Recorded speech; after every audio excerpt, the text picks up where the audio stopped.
We did a show with Ben Weisner, ACLU lawyer Ben Weisner, right after the first travel ban went into effect. And it was actually, we were recording that show the morning of the afternoon that Judge Robart froze the ban. So we had really interesting timing on that one. Now we've got Travel Ban 2.0 that just came out this week. So Neel and I will attempt to talk through and give you some information about procedurally what's going on with that and what we might expect from the court system that you might not be able to just figure out on your own if you're a non-lawyer. The travel ban has changed a bit, as people know. I'm sure you're all aware and haven't been living under rocks this week. There are only 6 countries involved now. Iraq is out.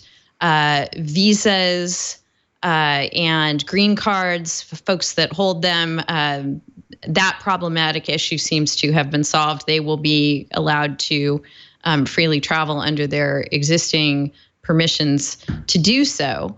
But the language that dealt with giving favorable preference to religious minorities in the country subject to the ban has been omitted.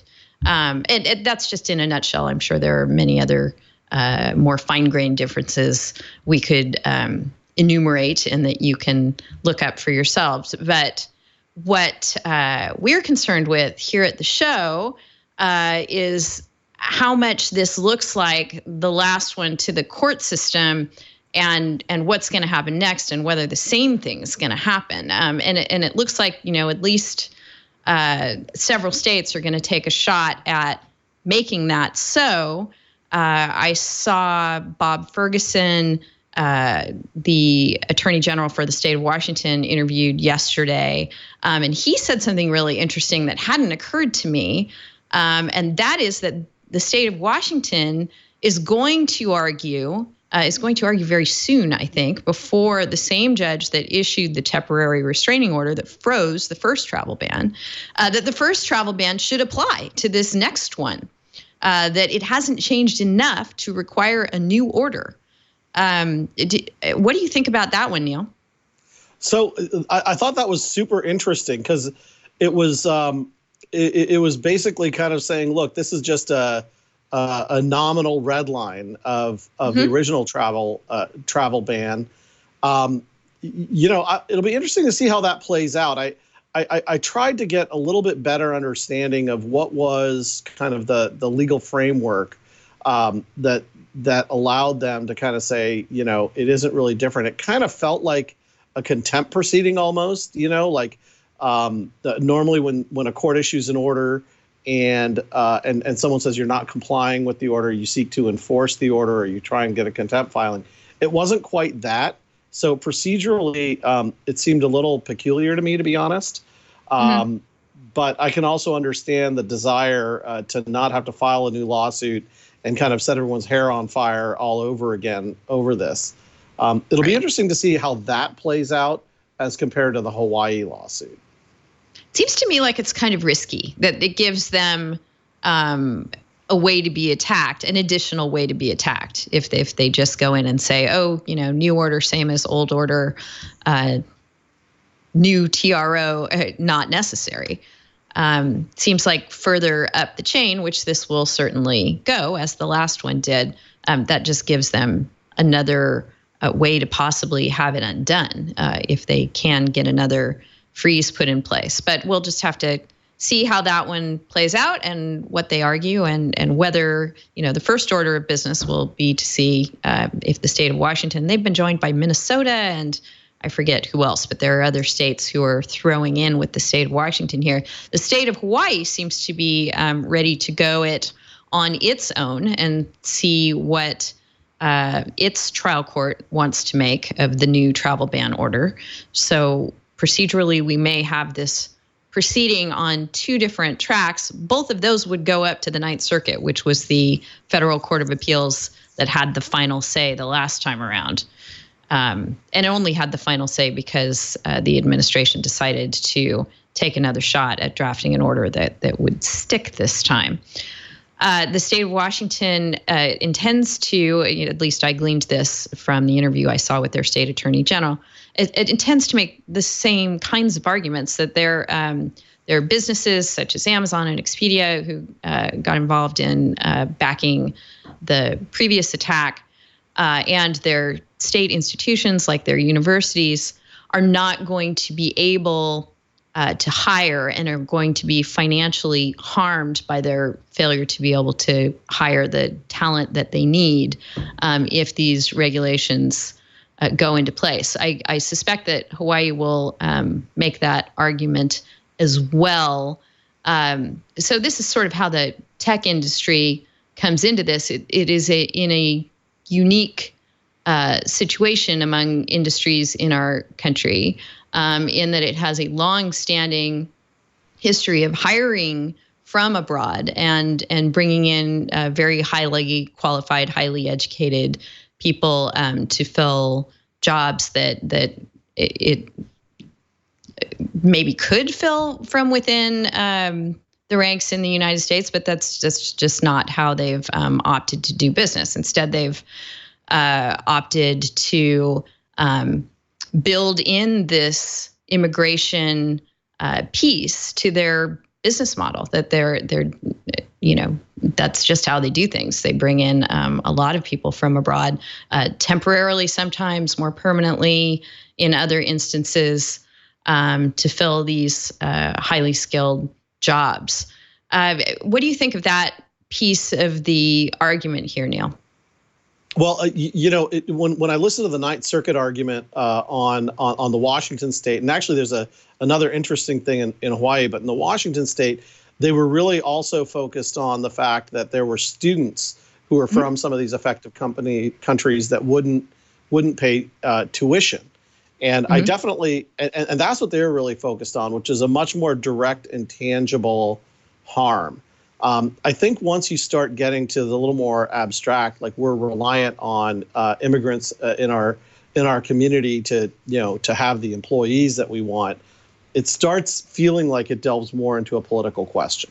And at least when I listen to the arguments, they were much more focused on, what are the direct effects economically to create the standing issues, because standing's been among the more challenging questions. I still think that's not really going to change. I mean, I think that the courts here recognize there's a significant issue that if this isn't a case where someone would have standing, or a state would have standing to go and take on the federal government, it's kind of hard to imagine what would be. Right. The one thing I was going to say about the Hawaii action, and I didn't see this in the papers, I haven't read all the papers, but I did see it a lot in the commentary, is they're trying to invoke a new concept that I'll call tourism standing, which is they're very reliant on tourism, as we all would expect in Hawaii, for people to go to the country. And they said, look, in Hawaii, we rely on people from all over the world to be able to come, and we have a lot of people from these affected companies that want to come to Hawaii on vacation. And this new ban precludes them from coming and spending money in our state, and it hurts tourism, which is a core part of our local economy. That, I think, is a really interesting argument, because if you're sitting in a Hawaii federal court, you can kind of understand that, right? I mean, probably a huge amount of the litigation that occurs out there is associated with the tourism industry. Right. They'd have to suss out what percentage of their tourism comes from the 6 affected countries. Sure. Which, are fairly far away. And I bet, that's the kind of thing that we'll expect to see from the lawyers making the arguments in the case. What do you think we should be expecting to see, Neel? I guess it's next Thursday when the new order actually begins to take effect and will be enforced at airports. With the visa and green card situation addressed, do you think that there will be a lot of issues with people arriving in the country and then having to go back? Yeah, that's a good question. So I think the biggest issue is going to be, how is TSA educated, right? Because On the initial ban, the biggest problem was that TSA nationally wasn't educated about what they should or should not do. And you just saw utter chaos, right? I mean, that was the biggest problem. Here, they built in a certain amount of time, and then they took a long time to get the new order, even released. So if TSA is properly trained and they kind of know what they're supposed to do, we may not see the same level of chaos we saw before. Personally, I'm not sure I have confidence in the current administration to make sure that's done properly. So I still think we're going to see news stories of instances where the treatment, the decisions made still seem somewhat chaotic. It probably will not be the same level of chaos, but I expect we're still going to have instances of significant problems. Right. Boz in IRC is pointing out that it's really Customs and Immigration probably rather than TSA that needs to have their. You're right. Yeah. It is Customs and Immigration. I misspoke. Right. Those folks at the airport, they all, they do different things. TSA, I guess, would be more when you're outgoing than when you're incoming. Incoming, yeah. Yes. Well, it'll also be interesting to see what happens before people board their planes, because that was also a significant issue, is to, could people even board their planes? But again, I think that people have a little more notice this time than last time. Right. Well, it's all coming down the pike. All the legal proceedings are, there are lawyers frantically writing briefs and getting hearings in courts. So you'll see a lot of that over the next week, I would expect. Who knows? Maybe this afternoon, after we record the show, we'll see another TRO go into place. If that's, if past is any indicator of future, but. Then again, next Thursday, we'll see whether there's a chaotic situation with travel and, more lawyers camping on floors in airports, helping people trying to get in or not. I'm kind of guessing. I'm guessing for a couple of reasons it won't be. Number one is that the visa problem and green card problem seems to be taken out of play this time. And number two, I just feel like people's energy around the topic may have been somewhat expended in the first go round. Like I don't know. It'll be interesting to see if people show up protesting, shutting down airports, et cetera, again. My personal guess is I'd be surprised if that happened, but I'm often surprised. But I think another thing is people didn't know if the courts would step in and protect people, right? I mean, when that happened, people just didn't know would the courts actually step in, and here they did.